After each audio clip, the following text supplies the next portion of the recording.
प्रभं चन्द्रमरीचिगौर चन्द्रं द्वितीयं जगति विकान्तं वन्दे विवन्द्यं मैतावशीनं जिनं जितशान्तिकसायो जिनं जितशान्तिकसायो मेरे पवित्र मन में गुरुदेव आओ, मैं शास्त्र वाचन करूं प्रतिभा जगाओ, अरिहंति भासिति सभी श्रुत देवताओ, अरिहंति भासिति सभी श्रुत देवताओ, क्या बोलना अभी मुझे तुम ही बताओ, तुम ही बताओ।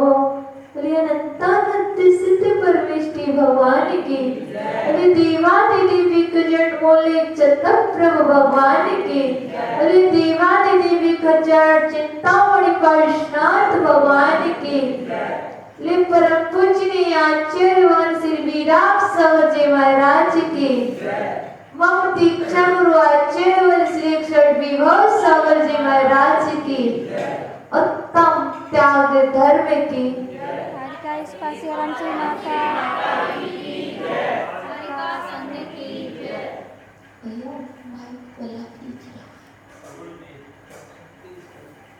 चैन का दोबारा लगा दी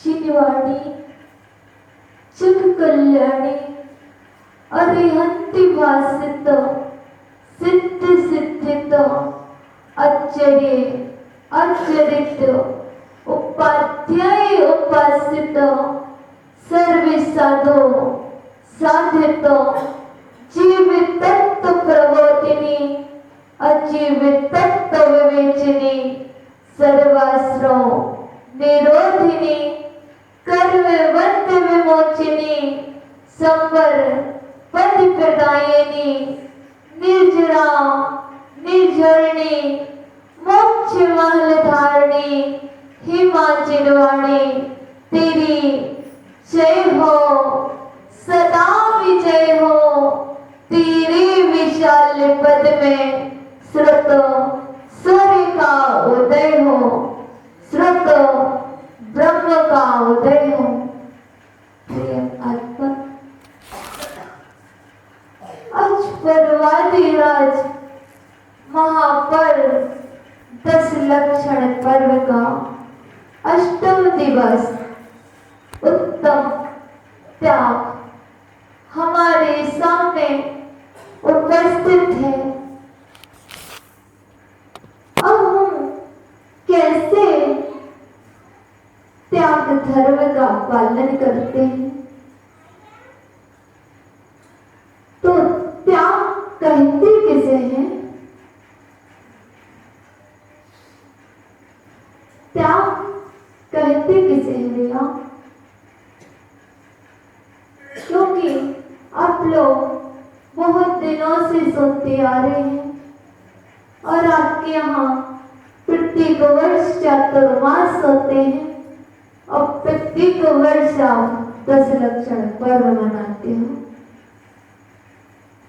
तो आपसे हम पूछना चाह रहे हैं कि त्याग करते किसे हैं?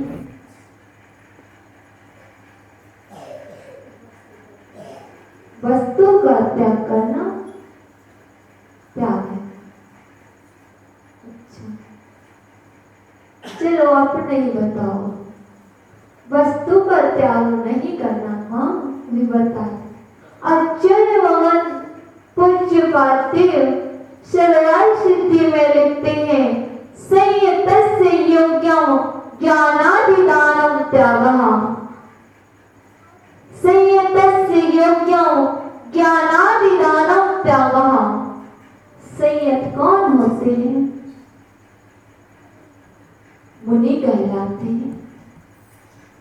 साधुओं के लिए योग ज्ञानादि का दान देना, ज्ञानादि उपकरण का दान देना त्याग कहलाता है। यह आचार्य भगवान ने सर्वार्थ सिद्धि में पूज्यपाद स्वामी ने लिखा है। कैसा दान? आपके पास ज्ञान हो तो ज्ञान का दान दे सकते हो, क्यों नहीं दे सकते? नहीं दे सकते ना, क्योंकि यदि आपके पास ज्ञान है उस कोटि का, जैसा कि पंडित जगन्नाथ शास्त्री जो कटनी के थे, जगमोहन लाल शास्त्री कटनी के थे, उनने ज्ञान दान दिया था कि नहीं? दिया था ना। तो फिर आपने कैसे कहा कि श्रावक ज्ञान का दान नहीं दे सकते? नहीं, तो आप भी एक श्रावक हैं। पंडित जगन्नाथ मोहन शास्त्री भी क्या थे? एक श्रावक थे। उनने भी किसके लिए? संयत मुनि के लिए ज्ञान का दान दिया, और उनका सच्चा त्याग है। अब यहाँ बता दिया है, जब आपके पास ज्ञान ना हो तो ज्ञान के उपकरण क्या? शास्त्र, या जिससे उनकी ज्ञान की रक्षा हो, ऐसे उपकरण दान करना चाहिए। और अब दान से तात्पर्य दान देना ही त्याग करना है। दान देना क्या है? त्याग करना है। यदि आपने जिस वस्तु का दान दे दिया है तो उसे पुनः आपको प्राप्त नहीं होगी, ना फिर आप यह कह सकते हैं कि यह वस्तु मैंने दी है, क्योंकि आपने तो त्याग कर दिया है। मंदिर के लिए क्या दिया? मूर्ति दी। फिर बाद में यह भाव नहीं आना चाहिए यह प्रतिमा मैंने दी, यह प्रतिमा मैंने दी, यह मंदिर मैंने बनवाया। यदि यह भाव आ गया तो वह आपका त्याग नहीं हुआ। हम जो दान देते हैं, हम जो त्याग करते हैं, वह कैसा करते हैं? छुपा कर करते ना। कैसा? हम जो दान दे रहे हैं इसका पोस्टर बनना चाहिए, बैनर बनना चाहिए, पत्रिका में हमारा नाम आना चाहिए। यदि पत्रिका में नाम नहीं छपा है तो हम कितने रुपए देंगे? 10,000 देंगे। नहीं छपा तो यदि पत्रिका में नाम और फोटो आएगी तो हम 1 लाख देंगे, 3 लाख देंगे। कितना देंगे? यह आपका दान कोटि में नहीं आएगा। जो आप दान कर रहे हैं, आप सोचे कि हमने दान दिया है, यह मंदिर का हॉल का निर्माण किया है, अब क्या होना चाहिए?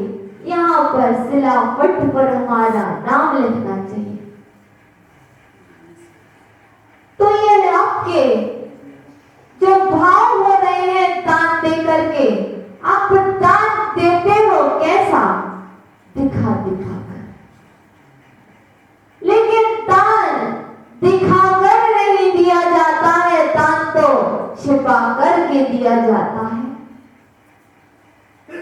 जो दान हम छिपा करके देते हैं और दान त्याग की कोटि में आता है। और हमने दे तो दिया ही है, अब हमें यह क्यों कहना कि हमने उन महाराज जी के लिए विहार करवाया था, इतने का दान का खर्च किया था। अरे भैया, जिसको त्याग कर दिया है, जिसका दान दे दिया है, तो पुनरावृत्ति नहीं होना चाहिए। क्योंकि आप जब समय समय मन का विसर्जन करते हो, त्याग करते हो, तो देखते नहीं हो। ऐसे ही जो हमने धन का त्याग किया है, जो वस्तु का त्याग किया है, वह पुनः स्मरण में नहीं आना चाहिए।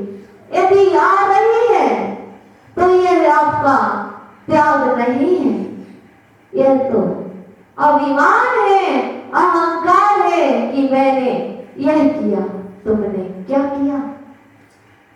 इसलिए आचार्य भवन ने कह दिया, यदि कोई श्रृंगार करना है तो जीवन का श्रृंगार त्याग से करो।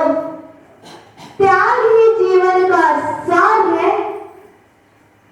यदि हम त्याग छिपाकर करते हैं, त्याग करते हैं, तो हमारा जीवन उत्कृष्ट बनता है, उन्नति को पाता है। और त्याग से हमारा जीवन हल्का होता है। क्योंकि आपको पता होगा, जो व्यक्ति त्याग नहीं करते हैं, सिर्फ संग्रह करते हैं, संग्रह व्यक्ति के लिए नीचे ले जाता है और त्याग वस्तु को ऊपर उठाता है। जैसे नाव में यदि पानी संग्रहित हो जाए, यदि जरा सा भी पानी उसमें संग्रहित होता है, तो नाव नीचे पानी में डूबने लगती है। जितना ज्यादा नाव में पानी आ जाता है, नाव उतनी नीचे पहुंच जाती है। यदि नाव पानी का संग्रह न करे, तो नाव पानी में तैरती रहेगी। उसी तरह यदि आप जीवन में धन का संग्रह करेंगे, तो नीचे को ही जाएंगे, और यदि उसका त्याग करेंगे तो ऊपर की ओर जाएंगे। क्योंकि पतंग जितनी हल्की हुआ करती है, तो वो पतंग आकाश में उड़ती है। यदि आप धन से अपने आप को भारी मान रहे हैं कि नहीं, जिसके पास धन है उसके पास सुख दिखे, कहीं ऐसा तो नहीं मान रहे जो गरीब है वह दुखी है, जिसके पास धन होता है वह सुखी हुआ करते हैं। ऐसी आपकी मान्यता होगी। क्योंकि आप इसीलिए तो धन का संग्रह कर रहे हो। लेकिन हम उनसे कहना चाहते हैं जो कहते हैं धनवान व्यक्ति सुखी है, जो सोचते हैं यदि हमारे पास धन अधिक होगा तो हम सुखी होंगे, हम दान ज्यादा कर सकते हैं, त्याग ज्यादा कर सकते हैं, तो उनसे पहले कहना चाहते हैं यदि धनवान सुखी हैं तो उन धनवानों के लिए जो दुखी हैं, उन्हें गरीबों से अपने पैसे के बदले सुख खरीद लेना चाहिए, तब वो परम सुखी होंगे।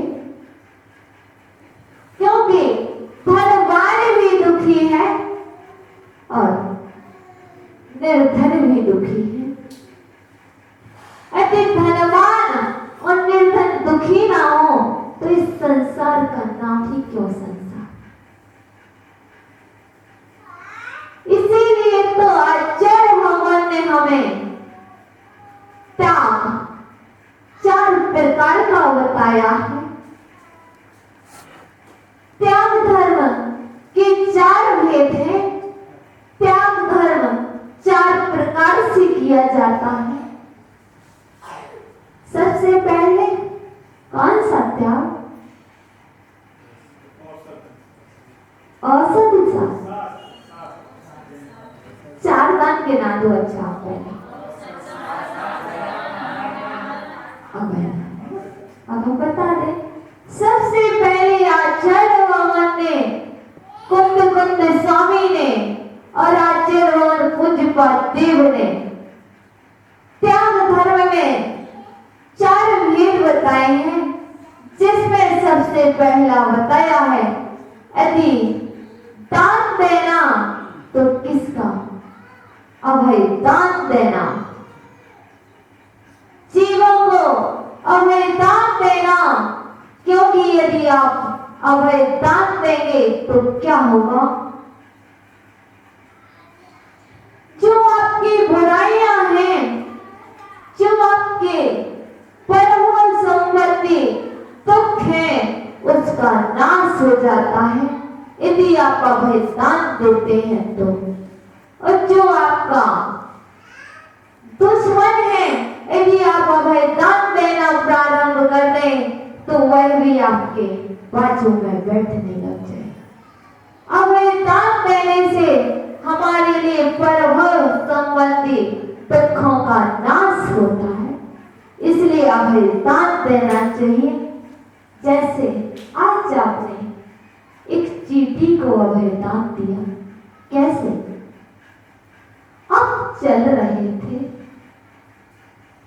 वह आपके पैर के नीचे आने से शांत होने वाले थे, लेकिन आपने देख करके उसकी रक्षा कर दी। आपने उसको अभय दान दे दिया। आपने इनको अभय दान दिया है पूर्व भाव में। जब वह सबल होगा तो आपका मित्र बन करके आएगा, आपका शत्रु नहीं बनेगा। इसलिए अभय दान हमें परम संबंधी दुखों से छुड़ाता है। और उसके बाद होता है कौन सा दान? नहीं, शास्त्र दान। उसके बाद शास्त्र दान होना चाहिए, क्योंकि यदि हम शास्त्र ज्ञान दान देते हैं तो निर्मल ज्ञान की हमें प्राप्ति होती है। निर्मल का तात्पर्य क्या है? विशद ज्ञान, स्पष्ट ज्ञान। निर्मल ज्ञान का तात्पर्य केवल ज्ञान, विशद ज्ञान ही केवल ज्ञान है। यह न्याय की भाषा में उसे विशद ज्ञान कहते हैं। तो यदि हम शास्त्र दान करते हैं तो हमें शास्त्र दान से निर्मल ज्ञान की प्राप्ति होती है। इसलिए नहीं करते कि मंत्र का शास्त्र उठाया और दे दिया। शास्त्र दान करने की भी बहुत सारी विधियां हैं। उसके बाद कौन सा दान देना चाहिए? ये कोई बताओ या नहीं? औषधि दान। औषधि दान देना चाहिए। क्यों? इसलिए यदि हम औषधि दान देते हैं तो हमारे लिए निरोगी शरीर मिलता है, हमें कोई रोग नहीं होते हैं। इसकी प्राप्ति के लिए प्रभाव नहीं होना चाहिए, इसलिए हम औषधि दान करते हैं, क्योंकि हमें निरोग शरीर मिले। हम निरोग रहेंगे तो साधना कर सकते हैं। उसके बाद आया है आहार दान। आहार दान क्यों देते हो आप सभी? देते हो? बताओ बबलू भैया, आप आहार दान दिया था कल? क्यों दिया था?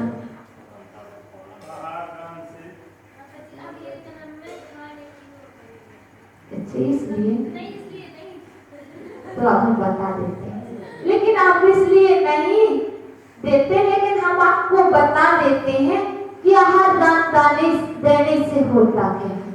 आहार दान देने से धन की प्राप्ति होती है, रिद्धियों की प्राप्ति होती है।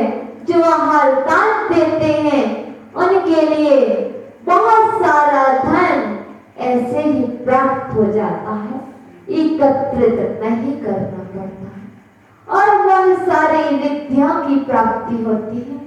आपको पता ही होगा, एक कहानी आपने सुनी होगी अकृत पुण्य की, सुनी ना? क्या दिया था उसकी माँ ने? खीर दी थी। किसको? मुनिराज को। और कैसे? आपके जैसे भावों से नहीं, उस बच्चे की तीव्र भावना थी कि मेरी माँ पहले मुनिराज को आहार देगी, मुनिराज को खीर खिलाएगी, उसके बाद मुझे खीर खाने मिलेगी। उस माँ ने आहार दान दिया था, और बच्चे ने कैसे रोका था महाराज जी को? पैर पकड़ के रोक रखा था कि मुनिराज आप आगे मत जाओ, मेरी माँ ने आपके लिए खीर बनाई है, खीर बनाई है, आप रुक जाओ, आप खीर ले लोगे, आपका आहार हो जाएगा तो मुझे खीर मिल जाएगी। लेकिन उस माँ ने देखो, खीर थोड़ी सी थी, लेकिन भाव कैसे थे? बहुत बड़े थे। इसलिए वह खीर क्या हुई? समाप्त भी नहीं हुई। अक्षय रिद्धि के धारी मुनिराज थे, इसलिए वह खीर भी अक्षय रूप में हो गई थी। इसलिए आहार दान का विशेष महत्व बताया गया है, लेकिन सबसे पहला महत्व तो अभय दान का है। चौथे नंबर पर आहार दान का है, लेकिन आहार दान के बारे में आचार्य भगवान कुत्त स्वामी रहनसार में लिखते हैं, जो व्यक्ति पहले संयतों के लिए आहार दान देता है, फिर शेष बचा हुआ अन्न स्वयं ग्रहण करता है, तो उसे परंपरा से मोक्ष होता है। परंपरा से तात्पर्य क्या है?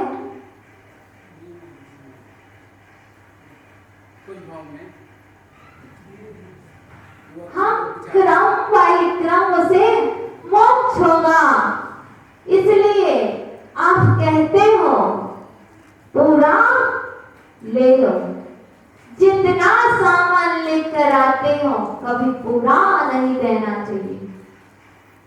कभी भी यदि आपकी कटोरी में जितनी सामग्री है पूरी नहीं देना चाहिए, कुछ तो अपने लिए बचाना चाहिए, क्योंकि महाराज जी को तो मोक्ष हो जाएगा, वो तो चले जाएंगे, लेकिन जब आप उसमें से शेष बचा हुआ अन्न का कण ग्रहण करोगे तब कहीं आपको परंपरा से मोक्ष का कारण बनेगा। ये हम नहीं कह रहे, आचार्य भगवान कुत्त स्वामी ने रहनसार में लिखा है। इसलिए कभी भी जो सामग्री लाए हो वह अपने लिए भी तो रखना चाहिए। ऐसा नहीं कि अपना लाए और चौके में छोड़ दिए। अभी वह प्रसाद बन गया है, क्योंकि ये तो बनता नहीं है, और बन जाता है तो स्वयं के लिए सौभाग्य मानना। यह हमारा सौभाग्य है कि आज हमारा आहार क्या हुआ? दान के रूप में परिवर्तित हुआ। हमने उतने ले गए थे इतना सारा आहार,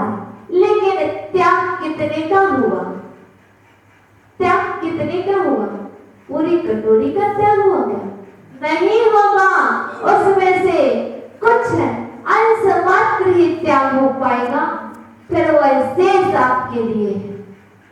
इसलिए हमारे लिए कौन सा दान?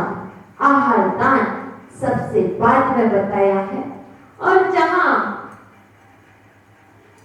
त्याग का ही अभाव होगा, दान का ही अभाव होगा, वहां क्या त्याग धर्म होगा?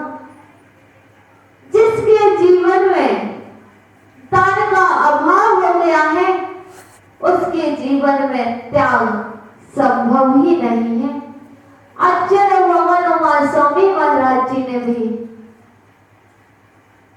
त्याग के दो भेद बताए हैं, अंतरंग त्याग और बहिरंग त्याग। बहिरंग त्याग 10 प्रकार का बताया है और अंतरंग त्याग 14 प्रकार का बताया। और अंतरंग बहिरंग त्याग क्या है? हिरण, सुवर्ण, धन, धान, दासी, दास, कुप्रमाण, प्रमाति, प्रमाणाति, क्रमः, छिप, वस्तु, सुवर्ण, हिरण, धन, धान, दासी, दास कहते हैं। इससे तात्पर्य त्याग से नहीं, पूर्ण रूप से श्रावक हो, श्रावक के अनुसार त्याग कैसे? प्रमाण कर लो, मर्यादा कर लो, शेष का तो त्याग हो जाएगा। कितनी गाय रखोगे?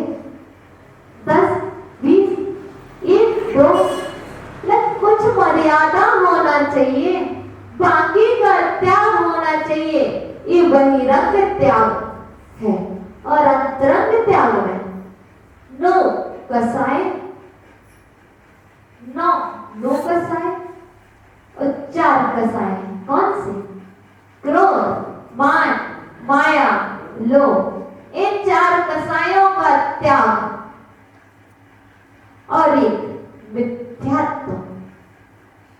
ये 14 क्या है? अंतरंग त्याग है। इन 14 का अंतरंग में त्याग होना चाहिए और बहिरंग में 10 प्रकार का त्याग होना चाहिए। तब आपके जीवन में त्याग धर्म आएगा। यदि यह त्याग नहीं है तो क्या होगा? यदि त्याग नहीं है तो आपका पतन होगा। क्योंकि यदि पतन से बचना है तो जीवन में त्याग होना अनिवार्य है। व्यक्ति पैसा बहुत चिल्लाता है, पैसा ही जीवन है, पैसा ही सब कुछ है। लेकिन इस पैसे के बारे में एक दार्शनिक ने क्या कहा था? व्यक्ति क्या कहता है? Money money money. और कैसा? मनी मनी करके वह चिल्ला रहा है। मनी इज कैसा? Money is sweet honey but without no money no honey. कैसे?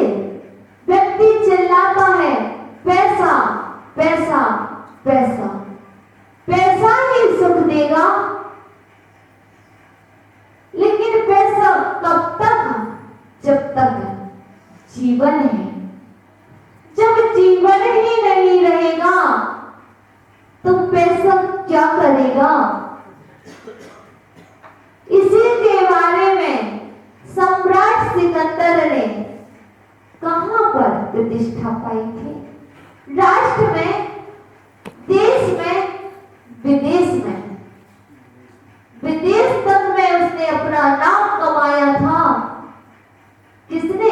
सम्राट सिकंदर ने। लेकिन जब वह अपने संन्यास अवस्था पर आया तो उसने किसके चरण पकड़े? जैन मुनि के मुनिराज का नाम है। जब वह सम्राट सिकंदर अपनी संन्यास अवस्था में आया, जब वह इस संसार से जाने वाला था, तो वह जैन मुनि कल्याण नामक मुनि के पास गया और पूछा, हे मुनिराज, मैंने सब कुछ कमा लिया है, जीवन में मैंने कोई चीज नहीं रही जो मैंने कमाई ना हो, जो पाई ना हो। अब मेरा अंतिम समय है, मुझे क्या करना चाहिए? तो कल्याण नामक मुनिराज ने सम्राट सिकंदर से कहा था, मेरा कोई नहीं है, मैं अकेला हूं, ना मेरा कोई है, ना मैं किसी का हूं।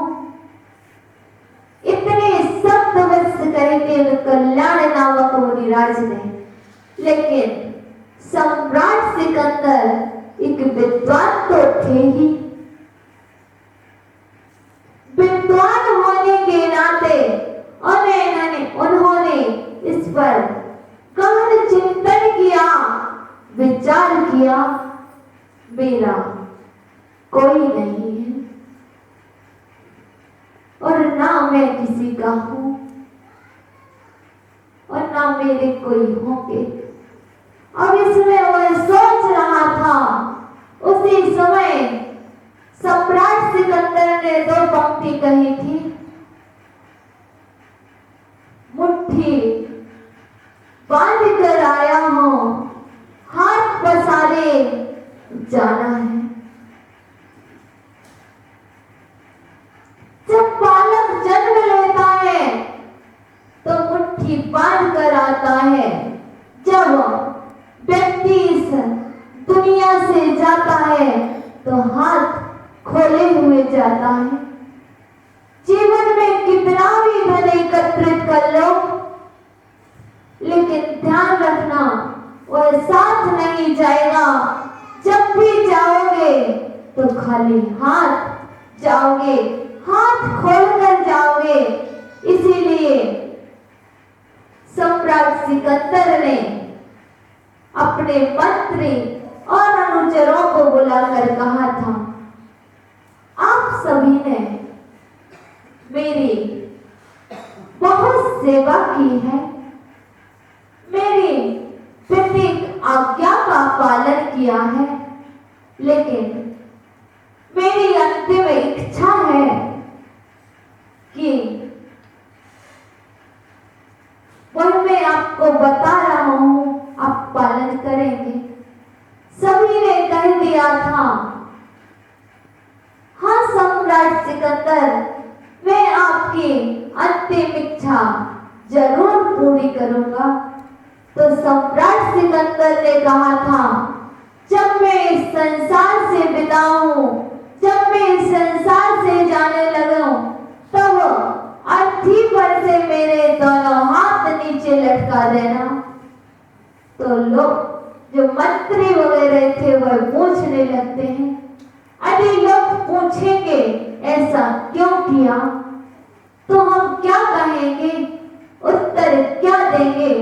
तो सम्राट सिकंदर ने बता दिया था, जब सम्राट सिकंदर इस दुनिया में आया था और इस दुनिया में रहा तो उसने बहुत सारा धन एकत्रित किया सभी से, लेकिन जब वह इस दुनिया से विदा हुआ तब हर हाथ में अपने साथ कुछ भी नहीं ले गया और खाली गया था।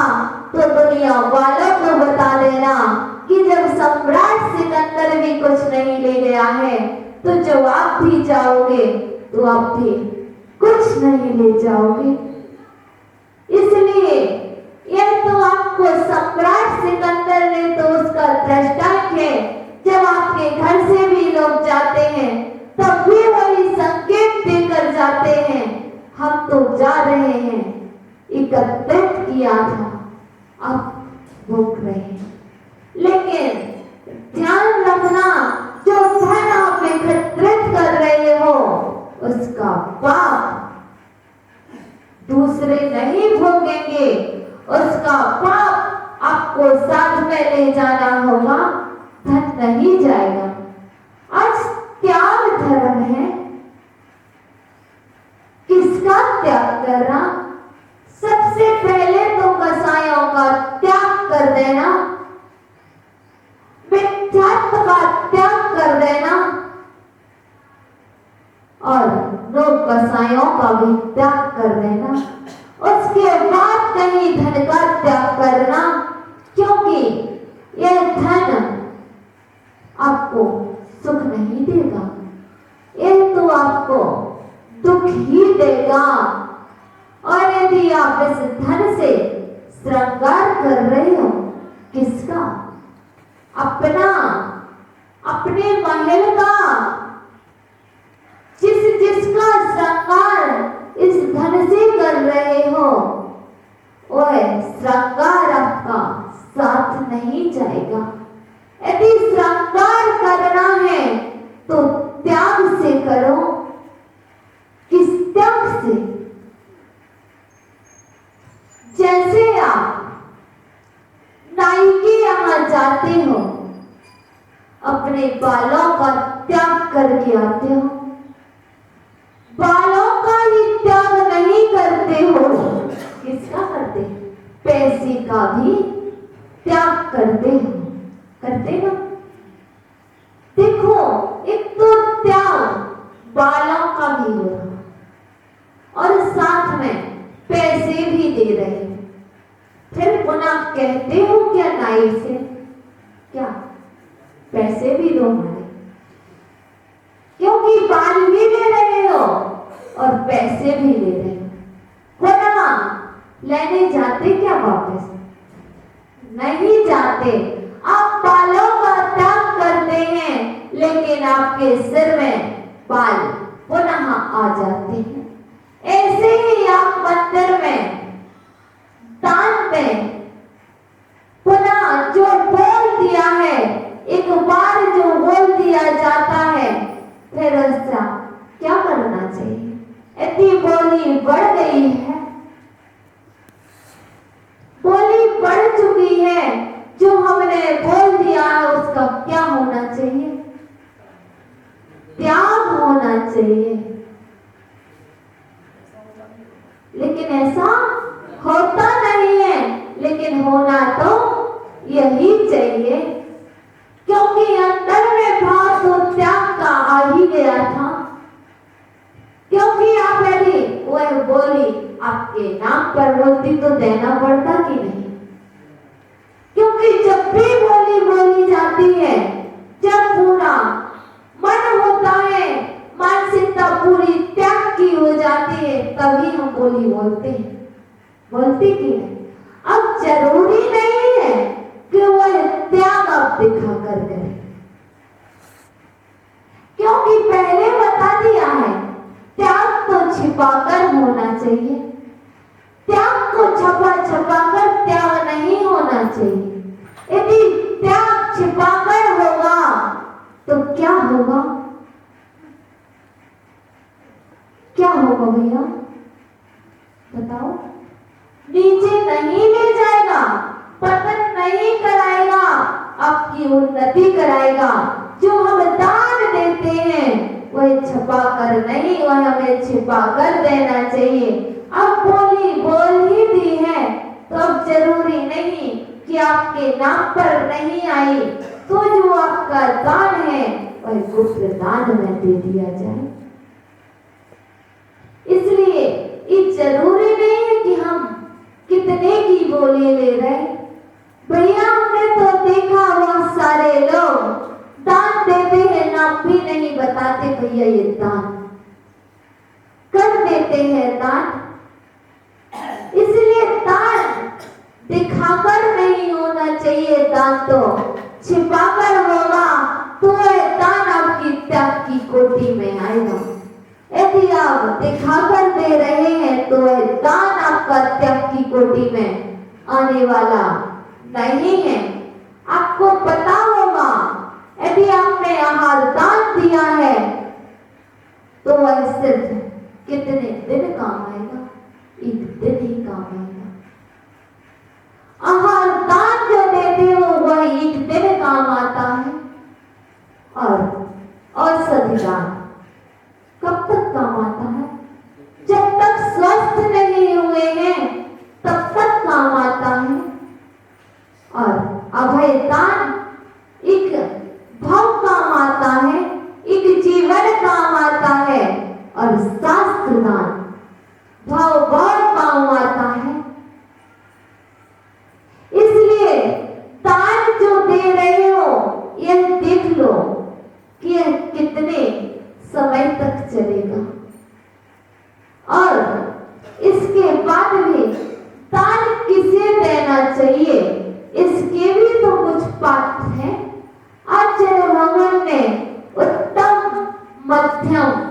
जगत ने पात्र बताए हैं।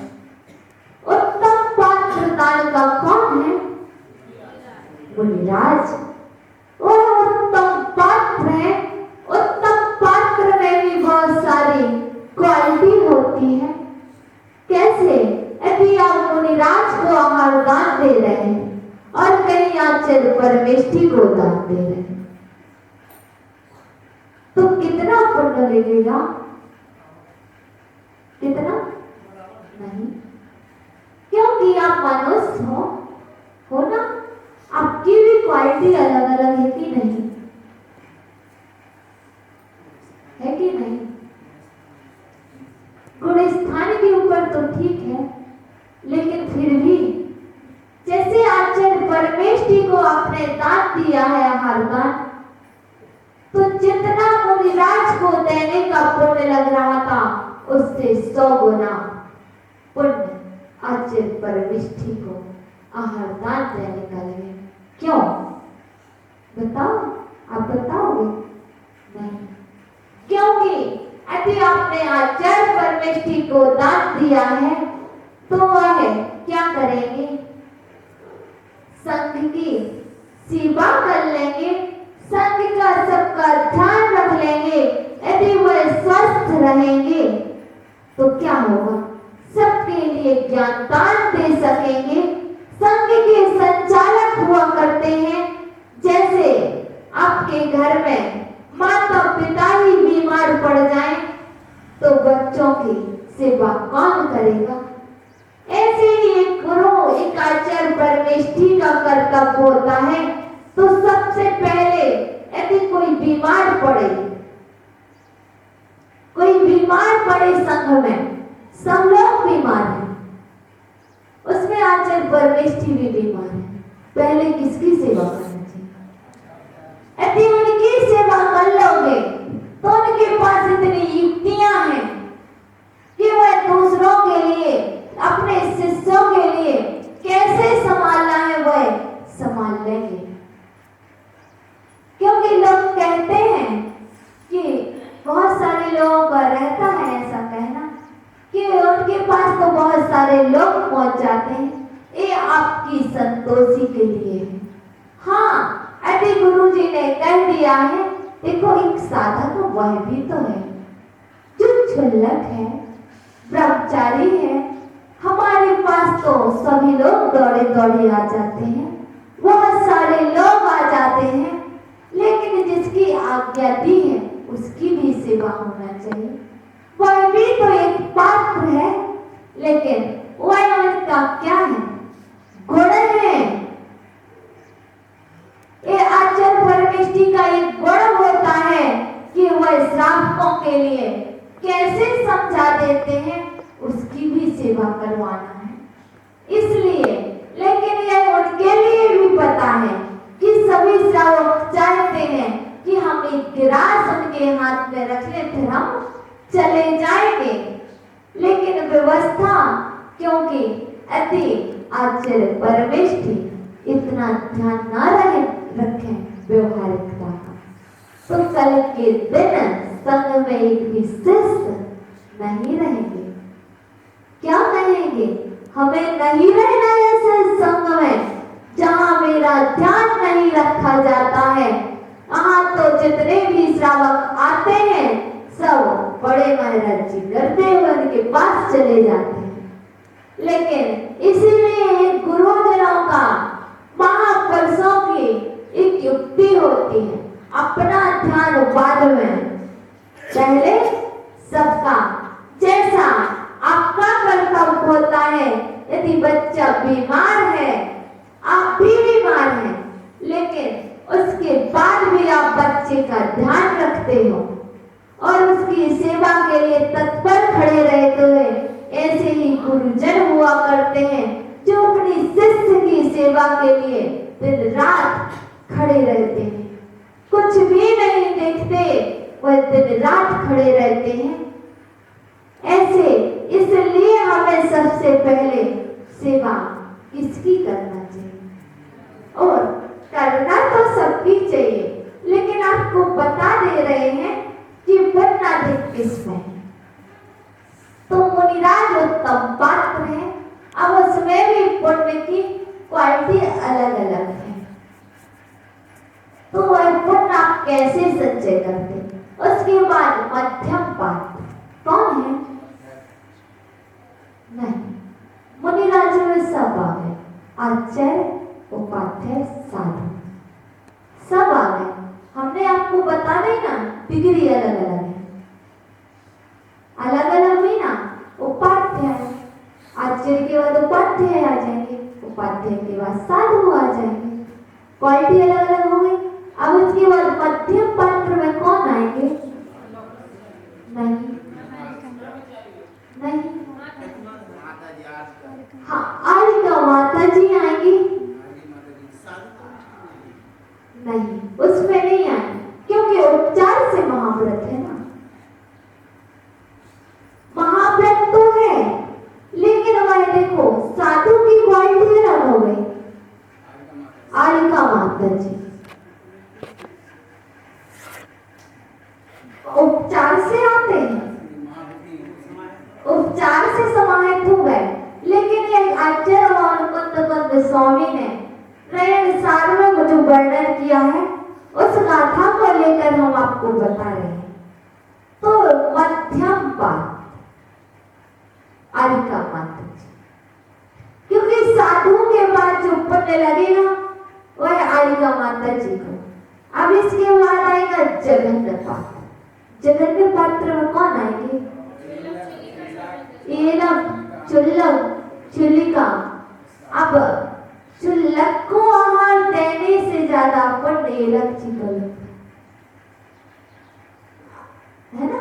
फिर चुल्लक, फिर इसके बाद प्रतिमा धारी। प्रतिमा धारी जितने श्रावक हैं, इसलिए क्वालिटी कितने की तीन भेद बता दिए, लेकिन डिग्री अलग अलग है। और इसमें फिर प्रतिमा धारी के बाद उसके नीचे कौन आ जाएंगे? सम्यक दृष्टि, हाँ, अविरत सम्यक दृष्टि आ जाएंगे। तो चौथे गुण स्थानवर्ती भी आ जाएंगे, ठीक है, क्योंकि पंचम गुण स्थानवर्ती देश प्रति का है, और अविरत सम्यक दृष्टि चतुर्थ गुण स्थानवर्ती सभी जगन्य पात्र में आ जाएंगे। अब आप बताना, एक नगर के लोगों को भोजन करा देना, पूरे नगर का भोजन करा देना, जितना पुण्य नहीं लगेगा। और ये किसको दान भोजन कराना? मुनिराज की बात नहीं कर रहे हैं। हाँ, चाहे आप नगर के पूरे व्यक्तियों को भोजन करा दो, चाहे एक सम्यक दृष्टि को भोजन करा दो, बता दें। जो अब व्यवहार में आपके यहाँ जो बताते हैं, जो देव शास्त्र गुरु पर श्रद्धान करता है, वह सम्यक दृष्टि है। लेकिन हमने आपको पहले भी बता दिया है, अब भी बता देते, प्रथमा देव का सम्यक दृष्टि कौन है? नहीं, जो पापों को जानता है, पापों पर श्रद्धान करता है, और पाप पर श्रद्धान करने के बाद पापों का त्याग करता है, और प्रथमा नियम का सम्यक दृष्टि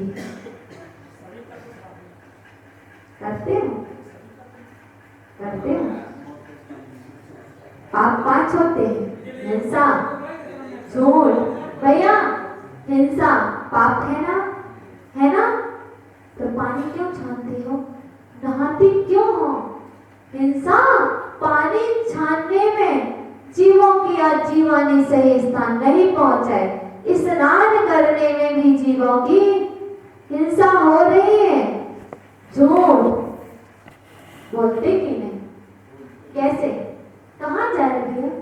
कहीं नहीं, यहीं जा रहे हैं। कहीं नहीं, कहीं तो जा रहे ना। झूठ, चोरी, कैसे करते हो चोरी? आपके घर में कितना धन है? कुछ नहीं होगा, 1 लाख। चोरी छुपेगी नहीं, चोरी कुछ कैसे करते हैं बताओ? परिग्रह है कि नहीं? मेरे पास तो कोई परिग्रह नहीं है। देखो इतने कपड़े बस पहने तन पे बस है, लेकिन अलमारी में कितने जोड़ी कपड़े रखे। पाप तो जाना है, पाप 5 होते हैं। पाप पर श्रद्धान किया है। कैसा श्रद्धान? अल्पारंभ परिग्रह तो नारकस्यायुषा। अल्प आरंभ, अल्प परिग्रह रखने से नहीं, बहवारंभ परिग्रह तम नारकस्यायुषा और अल्पारंभ परिग्रह मानुषस्य। यदि अल्प परिग्रह रखेंगे, अल्प आरंभ करेंगे तो मनुष्य गति मिलेगी, और बहुत परिग्रह, बहुत आरंभ सारंभ कर रहे हो तो नरक आयु का वध होगा, नरक मिलेगा। इसलिए पाप 5 होते हैं। पाप पता है, पाप पर श्रद्धा है कि यदि हमें 5 पाप करेंगे तो नरक गति मिलेगी। ये श्रद्धा है। इतने से सम्यक दर्शन नहीं होगा। अब इसको जान करके पापों का त्याग करना, तब क्या है? प्रथमा नियोग का सम्यक दर्शन। अब सम्यक दृष्टि आप हो सकते हैं। कैसे? पाप तो जाना है, पाप का कितना त्याग किया है? जितना आपसे संभव है उतना त्याग तो कर सकते हो। कुछ मर्यादा तो हो सकती है, अल्प हो सकता है वह पाप, तो वह सम्यक दृष्टि है। तो ये सम्यक दृष्टि की पहचान, वैसे तो हमारा विषय और आपका विषय नहीं है, लेकिन हम फिर भी व्यवहार में देख लेते हैं, क्योंकि यह विषय तो केवली भगवान का है, सर्वदेव का है, वह जान सकते हैं। उनकी वाणी जो शास्त्र में लिख गई है, हम तो आपको उसमें से पढ़ करके आपको बता देते हैं कि सम्यक दर्शन है क्या, क्योंकि हमें भी नहीं पता। ठीक है? ये 5 पाप का त्याग करना, आप सम्यक दृष्टि हो गई है। हम बता रहे हैं हमारी दृष्टि में आप सम्यक दृष्टि हो, क्योंकि आप पाप को पाप मानते हैं और श्रद्धा भी करते हैं, लेकिन आप जानबूझकर हिंसा नहीं करते। आप ऐसा झूठ भी नहीं बोलते हैं और ऐसा सत्य भी नहीं बोलते जिससे किसी के प्राणों का घात हो। आप ऐसी चोरी भी नहीं करते हैं जिससे आपका प्रतिष्ठा घटे, जिससे समाज की प्रतिष्ठा घटे। ऐसी आप चोरी भी नहीं करते, और आप ऐसा कुशील भी नहीं करते हैं, और आपके पास ऐसा कोई परिग्रह भी नहीं रखे हो। कैसा वाला? अपने मर्यादाएं कर ली होंगी, नहीं की तो कर लेना। त्याग है, त्याग कर देना। जितना है और जितना रख सकते थे इसका आज त्याग कर देना। और त्याग इस दृष्टि से नहीं करना और धन कमाना इसलिए नहीं कि मुझे मंदिर के लिए दान देना है, नहीं। त्याग तो उसमें से करना जो आपके पास है वर्तमान में, उसमें से आप ज्यादा ना सही 1 रुपए का दान दे देना, कमा के नहीं जो है उसमें से, तो वह त्याग आपकी दान त्याग की कोटि में आ जाएगा। क्योंकि आपको पता हो जब आप बैंक में क्या करते हो, पैसे जमा करते हो, तो आपको 3 रुपए सैकड़ा 4 रुपए सैकड़ा ब्याज मिल जाया करता है। इसी तरह आप जब त्याग करेंगे, थोड़ा थोड़ा सा दान देंगे, तो वही ये दान एक दिन बहुत बड़ा वट वृक्ष हो जाएगा और वही आपके लिए फलीभूत करेगा, क्योंकि ज्यादा पानी पिलाने की अपेक्षा एक बूंद पानी श्रेयस्कर होता है। क्योंकि जब एक आकाश से जो बादलों से जो पानी गिरता है वह अमृत का काम करता है, क्योंकि वह पानी यदि एक रोगी व्यक्ति के मुख में चला जाए तो वह बहुत फायदेमंद हुआ करता है। इसीलिए क्या करते हैं लोग, पानी को स्टोर करके कितने 6 महीने तक वह पानी खराब नहीं होता, इसलिए वह पानी अमृत का काम करता है। तो वह पानी की एक बूंद यदि सीप में जाती तो मोती बन जाती है, नीम में जाती तो कड़वी होती है, सांप पी लेता तो जहर जिसका रूप लेती, जब केले में जाती है तो कपूर बन जाती है, और गन्ने में जाती तो मिठास रूप परिवर्तित हो जाती है। जब आपका दान मंदिर में जाएगा 1 रुपए का दान, तो वह क्या होगा, कैसा बनेगा, कैसा बनेगा भैया? आपके लिए आगे काम आएगा यदि आपको पात्रों को दान दे देंगे, क्योंकि 3 ही पात्र बताए हमारे यहाँ। यदि हमको पात्रों को पैसे दे देंगे तो वह आपके पैसे से पता नहीं शराब पी रहे हैं कि अंडे मांस मछली खा रहे हैं, तो उसका 10वां हिस्सा आपके खाते में आएगा। और यदि उसी 1 रुपए का दान सामान आप साधु संतों के हाथ में रख दोगे तो उनके जो साधना करेंगे वो जीवन भर, आपके आहार दान दिया है जो, उसके माध्यम से जो साधना होगी उसका 6वां हिस्सा या 10वां हिस्सा आपकी झोली में आ जाएगा। इसलिए दान किसको देना और किसको नहीं देना, लेकिन दान दूसरों को बताया, गरीबों को दान, वह कौन सा दान है? करुणा दान की गोटी में आएगा। लेकिन उनके लिए करुणा करना, लेकिन पैसे देकर करुणा मत करना। जो वो भोजन, वही भोजन देना जो वो ग्रहण कर सके। ऐसा नहीं कि घर में चावल रखे हैं, गेहूं रखे हैं, उसका दान कर दो। यदि आप कर दोगे तो वह ले जाकर बाजार में बेचेंगे और उसका उपयोग कैसे करेंगे पता नहीं। तो इसलिए पहले देख लेना कि हम जो दान कर रहे हैं, जो हम करुणा कर रहे हैं, वह करुणा हमारी कैसी हो रही। कहीं वह करुणा आपको कुपात्र ना बना दे, कुमुख भूमि में ना ले जाए। इसलिए करुणा तो करना पहले, लेकिन देख लेना कि किस पर की जा रही है, क्योंकि आपका करुणा करना एक गुण है, धर्म है। हमारा धर्म तो दया का धर्म है। हम छने पानी में पैदा हुए हैं, हुए कि नहीं? इसलिए छने पानी में पैदा हुए हो आप, इसलिए आपकी करुणा जा नहीं सकती, हमें पता है। लेकिन दान करना, गरीबों को भी देना, उन पर भी दया करना, करुणा करना, लेकिन अपनी बुद्धि से, अपने विवेक से। लेकिन हमने 3 आपको सुपात्र भी बता दिए हैं। पहली दान किसके लिए और दूसरी करुणा किसके ऊपर। और ऐसी करुणा नहीं करना कि जाकर के दूसरे के लिए किसका दान करने लगो, अपने रक्त का दान।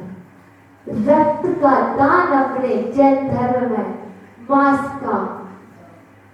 मांस की कोटि में बताया है। चाहे मांस का दान दे लो, चाहे दूसरे को मांस खिला दो।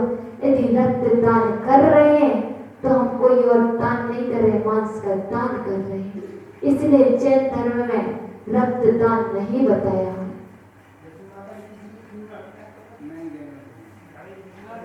सुनो, यह आपकी एक करुणा होगी। अब ये पता नहीं किसके ऊपर आप करुणा करने जा रहे हैं भैया, यह फिर आपका विषय है। लेकिन जो हम ग्रंथ की बात आपको बता रहे हैं वो ये है, क्योंकि एक हम में भी ये वाला भूत सवार था कि हमें दान नहीं जानते थे। हम भी इसको बहुत महत्व देते थे कि रक्तदान बहुत बड़ी चीज है। जब हमारे गुरुजी हमें बताए ना, तब से हमने इसको समझाए, पहले हम भी नहीं जानते थे। इसलिए हमने आपसे कह दिया ये आपका विषय होगा, नहीं देना चाहिए। इसलिए मांस के समान यह भी तो एक मांस है, क्योंकि यदि कुछ लोग यदि रक्तदान दे रहे तो क्या कर रहे हैं, मांस ही तो खिला रहे हैं। जरूरी है मिलेगा, पहले आप गारंटी लो, पहले आप गारंटी लो मिलेगा। आप गारंटी लो तो फिर हम दान की बात करें। हाँ क्या है ना, नहीं आजकल क्या होने लगा, रक्तदान की शिविर लगने लगे। कहीं पंचकल्याणक होता है, रक्तदान शिविर कहीं कहीं लग जाते हैं। कहीं मंदिरों में भी रक्तदान शिविर लगने लगते हैं। इसलिए पहले से बता दिया है कि यह रक्तदान दान नहीं है, यह तो पाप है। बस इतना ही समझना, पाप है। अब वो बात अलग है कि आप हो सकता आपका क्या उद्देश्य है, क्या लक्ष्य है, यह आप जाने। लेकिन हमने आपको बता दिया रक्तदान करना महापाप है, इसलिए इसका दान नहीं दिया जाता है। और ये गारंटी भी नहीं है कि आप दान दोगे तो किसी का जीवन बचेगा। और यह भी दान नहीं है हमारे जैन धर्म में कि यदि देखो किसी के पास किडनी नहीं है तो हम अपनी किडनी उसको दे दें, क्योंकि बहुत सारे त्यागी व्यक्ति भी ऐसे होते हैं, चलो उनके पास नहीं है, एक से हमारा काम चल जाएगा, एक से उनका काम चल जाएगा। पता चला आपने अपनी भी किडनी निकलवा ली उसको देने के लिए, लेकिन वह चला गया, दोनों नहीं गए और तुम बच भी गए, लेकिन अपंग तो हो गए, नहीं चल पाते। लेकिन कोई व्यक्ति चल लेते हैं जिनकी बचपन से ही किडनी नहीं है।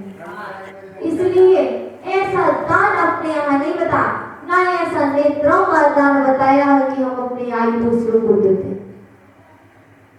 कोई भी चीज का दान ऐसा नहीं लिखा है शास्त्रों में कि अपने अंगों का दान दूसरों को दे दिया जाए। नहीं, यह जीवन बहुत अमूल्य है, यह आपको जीवन मिला है, अब उसे तो संभाल लो, जैसे बचनों से संभालो, क्योंकि भरोसा नहीं है। उसकी आयु के निश्चित जितने होंगे उतने ही रहेंगे, और दूसरे के पुण्य पाप को हम कैसे, टाइम हो गया है आपका, वक्त हो गया है, चलो तो हमें कौन सा दान करना चाहिए ये आपको अपने विवेक से और बुद्धि से देख लेना। जो दान वही करना जो त्याग की कोटि में आए। आज सब लोग त्याग करेंगे, है ना। अब जरूरी नहीं शास्त्री दान करोगे, जरूरी अभय दान भी कर सकते हो, और सदी दान भी कर सकते हो, शास्त्र दान भी कर सकते हो, और आहार दान भी कर सकते हो, और धन का दान भी कर सकते हो, जो आपके त्याग की कोटि में आए। तो आज त्याग धर्म है, तो कुछ ना कुछ त्याग जरूर करेंगे, लेकिन सबसे पहले कसायों का त्याग, विद्यार्थी का त्याग, ठीक है। ओम नमः